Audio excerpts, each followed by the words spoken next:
What's your name, kid? Abigail. Why did I ask? I'll call you blonde.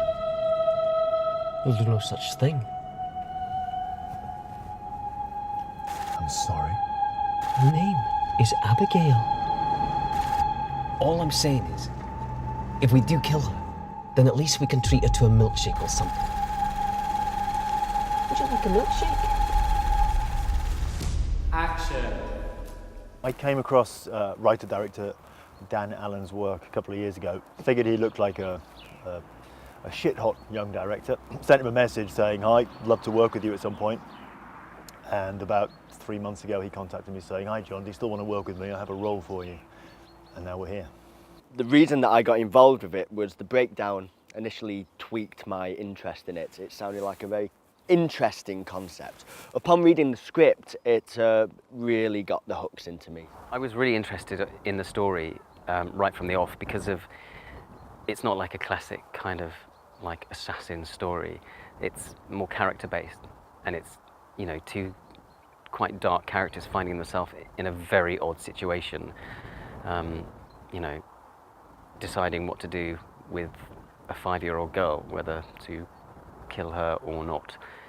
We have the two characters, Jacob and Frankie, and they have very contrasting personalities, and that's a good device within the writing to kind of make the audience have to work, because they antagonise each other even though they're working together. We did a day's rehearsal, and it was quite an interesting process. And you find on a lot of short films they won't rehearse, and more often than not you get to a situation where you get to the end of the shoot or near the end of the shoot, and you've discovered something that you would have put in at the beginning, you know, all the shots that were already done.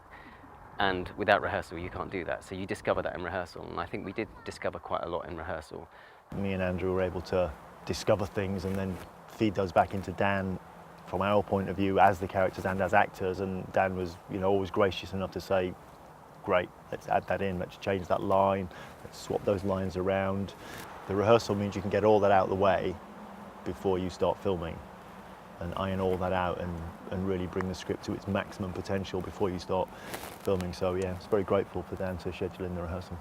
Dan's a nice guy. He's very open to allow you to sort of go into your character, and he doesn't pressure you. You know, certain directors can become very, very precious of their work, and creatively that's an incredibly stifling thing for them to do. Dan's been very good. He's juggling a lot of balls, spinning a lot of plates, and he's just allowed us to have the freedom to let the character breathe. Has all the right attributes, you know, easy to get on with, got a good vision, knows the technical stuff, can deal with actors, and is young and keen. So yeah, good guy.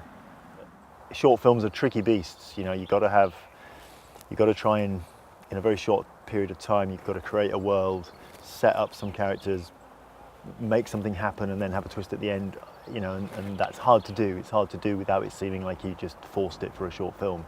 And I think this is going to pull that off, and it's going to make audiences feel slightly awkward and make them think about their own opinions on things, which is always good.